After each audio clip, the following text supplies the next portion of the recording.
Who's the guy you're fighting? Elliot Matthews. Another undefeated dude. Just another obstacle. Elliot Matthews is an unbeaten fighter who I think has been scratching the English and title surface for a little bit. He's been there, and I don't know if he's been avoided or what, but he hasn't got to where it is that I guess he's seen himself for the last year or so. He wanted to fight for the British title and English title against the likes of like Joe Melenda, but I think he vacated that. So I got made mandatory to fight him. You know what I mean?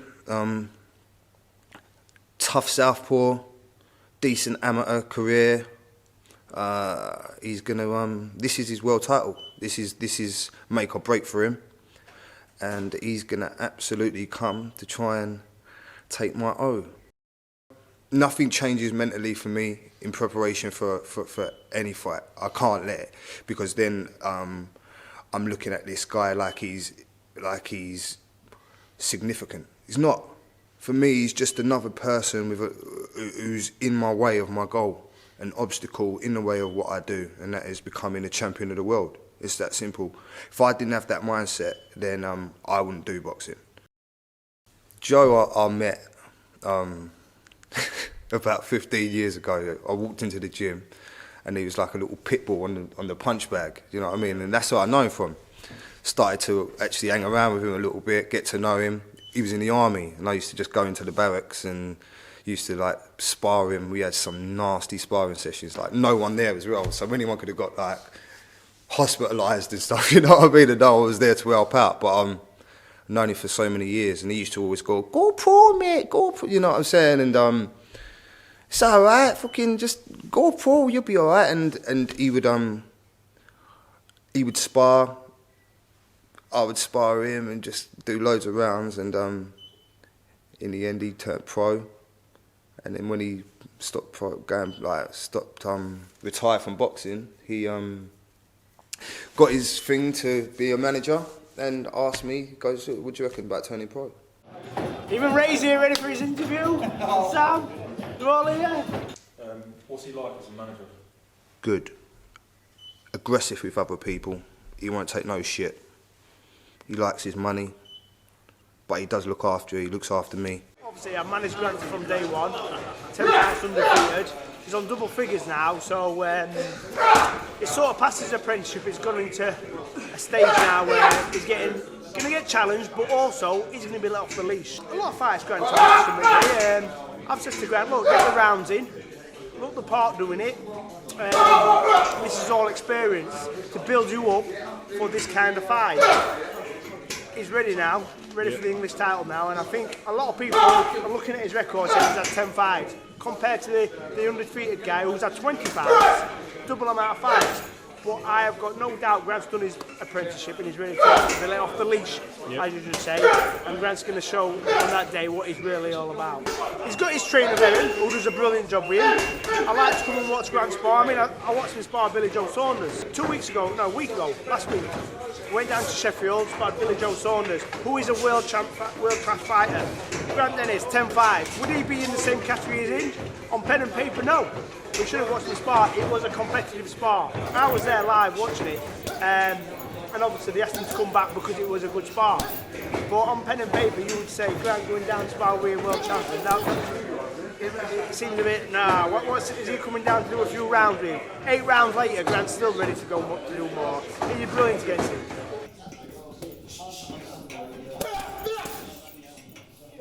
Tough fight.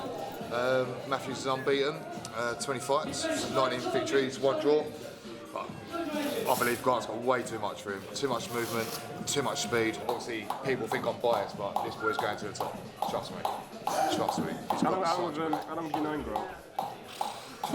Too long, mate. Too long. Since we're this height.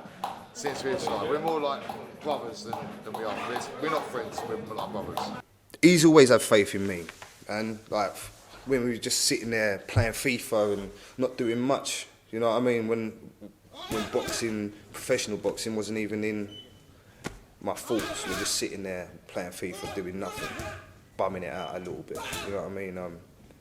He always said to me, man, you should do pro boxing. You should be a pro boxer. You've got the attributes, and he's a massive importance in every single tempo. He literally helps me through my sprint work, my strength work. He does extra pads with me.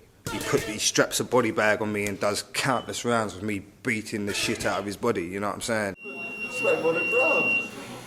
Well, you know, just keep up with that speed, innit? We're not, obviously, I'm not naturally that fast, so I'm not doing double overtime to keep up with that speed. Later on in life, he's going to have a few probably internal problems. So he's just my best mate, my brother, and yeah.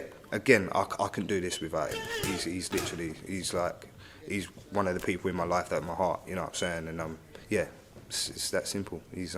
Yeah, it means a lot to me.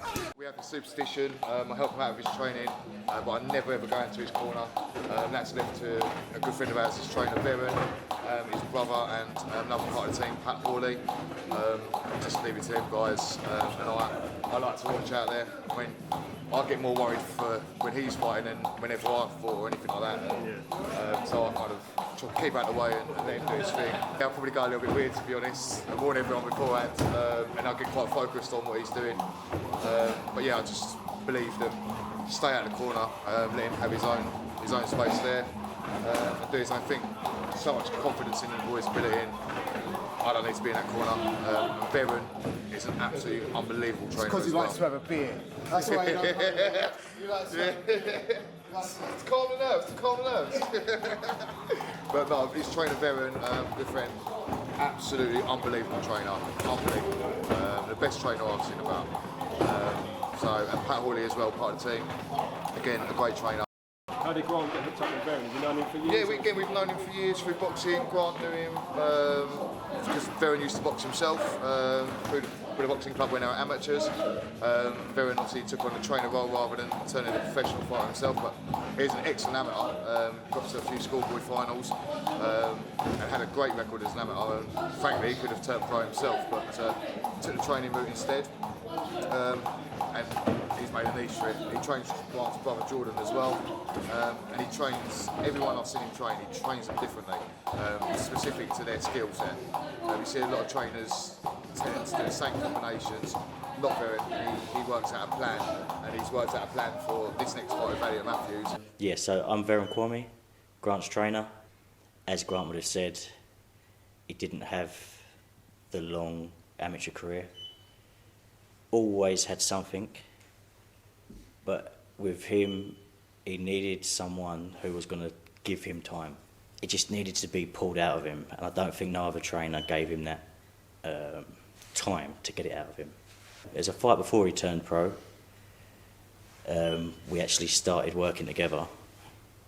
I actually did the matchmaking for Brompton ABC, and I rang around the clubs, I looked at records, and I saw an amateur, forget his name, but he was unbeaten in 5, stopped most of them. I rang up the club, they said, I asked for the fight, and they said, are you sure? I was like, yeah, of course, yeah, I'm sure. And they're like, well, this kid's a good kid. I've seen your boy's record. I don't know whether you're taking on too much here. And I was like, I was quietly confident knowing the work we'd done, how his sparring was going, how his training was going. Took the fight, made it easy.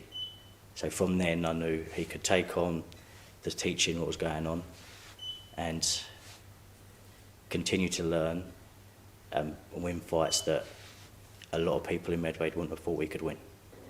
He's fought 2 fights consecutively, so he's been in peak condition for a long time. So the main thing for me is to try not to drop off and fatigue. Stay injury free. It's choosing angles, choosing the right opportunities, safety first. If you can't get hit, you can't be beat. And that's one thing what stands Grant out, is his defence. So that's why I struggle to see anyone on this level to touch him really, because they can't penetrate, they can't land. If you can't land, you can't win.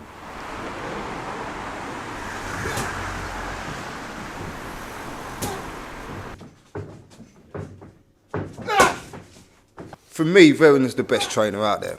Yeah, I'm not lying, and I'm not saying that just because he's my trainer. Do you know what I'm saying? He doesn't have to like ask much of me. I come in the gym with the mindset that I'm training my arse off. That's it. Do you know what I'm saying? He comes with.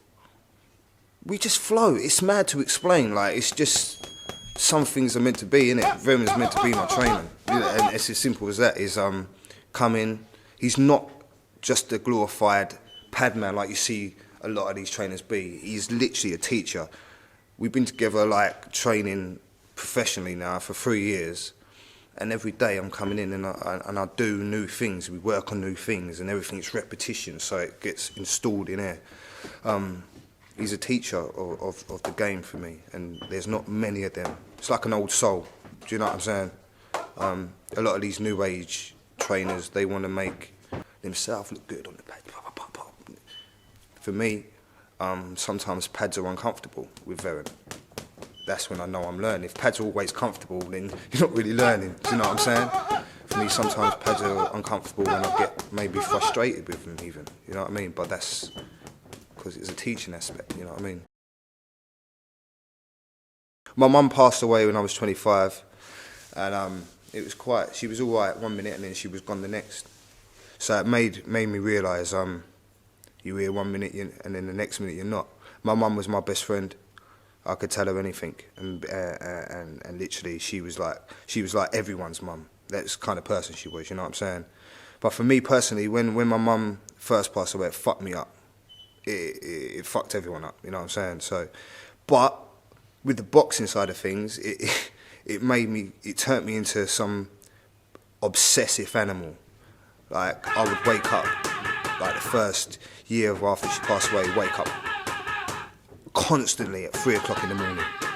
3 o'clock in the morning, I'd get up. I lived at Gillingham at the time, and I would run to Brompton. I had the keys to Brompton, and every day I would train at like 3:30 every morning, on my own, in there in the cold, just punching the bag, just out of frustration, letting out. I don't know. It was an awful time for me and my brother and everyone else who knew my mum and she was close to. I'm Jordan Dennis, Grant Dennis's younger brother. He looks older than me. I had an hard paper round, he made me do his as well. So yeah. You're a boxer yourself? Yep, that's right. I'm a boxer, professional boxer, undefeated in 3. We've always been close. Even before I boxed, even when I was just a little fat kid sitting indoors watching recess, he always bonded. He just made sure I was always tough from young, really, because obviously the upbringing, what he was saying about obviously being bullied and that from a younger age, he just always made sure I was tough growing up. I'll go in the corner with my brother. He does the same with me. We're just there through everything in life. But yeah, so we're together every day. We learn off each other. I learn a lot from him, and that's how I think it will be throughout our careers. So we're not no lay downs. We're born fighters. Do you know what I mean? So that's how he was brought up. My mum and my dad. I think Elliot Matthews in trouble. He's in trouble. Yeah. He's never been in with no one even close to my brother. On the night, when he gets in and he feels that first jab, and he feels he just feels the power, sees the speed, he knows he's in trouble then. From that moment, he's going to wish he's not in there. This English title fight is a result of everyone's hard work. Mine, Veron's, Joe's, my boy Slick, everyone around me. Pat Hawley, part of my team. Everyone around me. It's a result of all that hard work, all that dedication, all the hours put into the gym. And Joe making them phone calls and being aggressive, you know what I mean? Yeah. For me, December the 1st, 2017, I'll be crowned English champion, English middleweight champion, and celebrating Christmas with a big smile on my face and a belt over my shoulder. Absolutely, no doubt in my mind.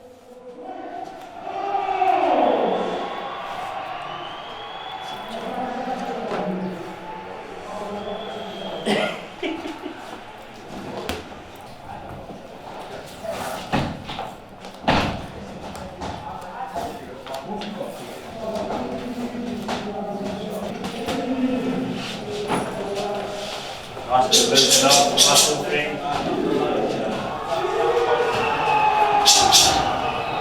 Moving, everything rotating.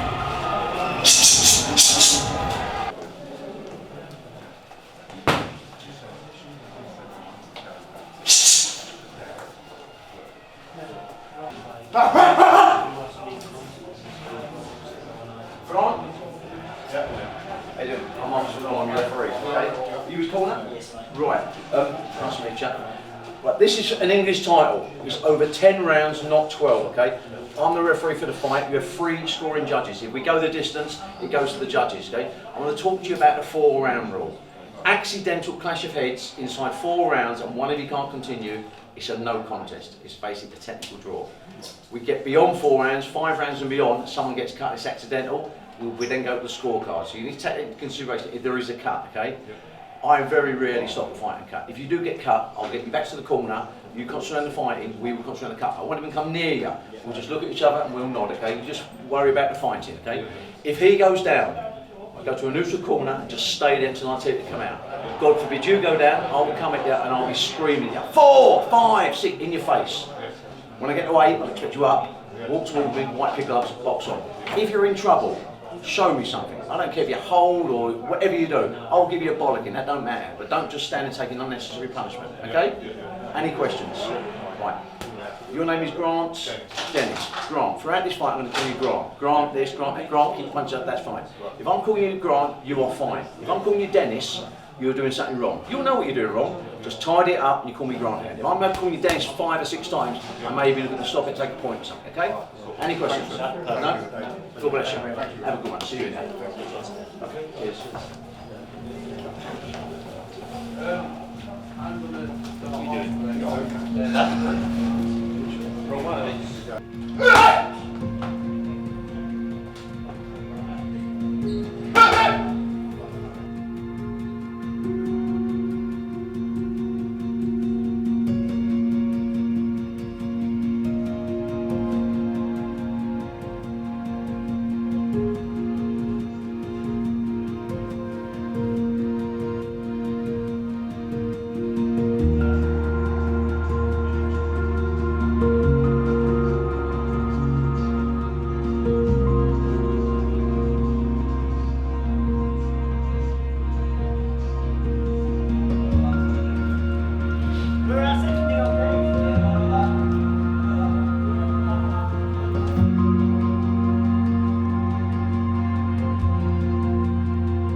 Seconds out, first round.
And John Paul Williams scores the contest, 97 points to 94.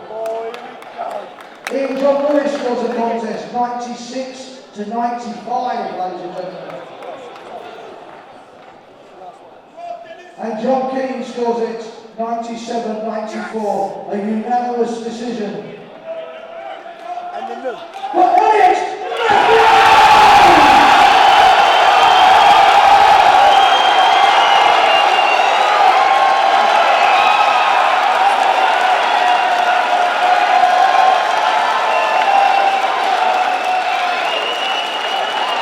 Once again, please. It's a contest, what a fantastic contest, ladies and gentlemen. And now,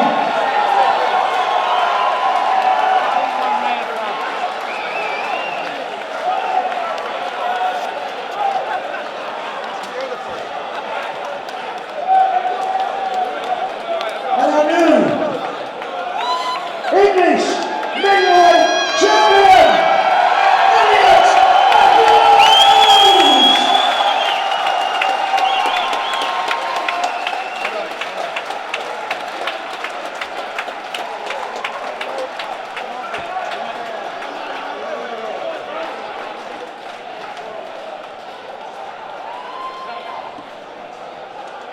Just to let you know, ladies and gents, last chance of your getting photographs with Floyd Mayweather Senior and the Marines, now to last chance.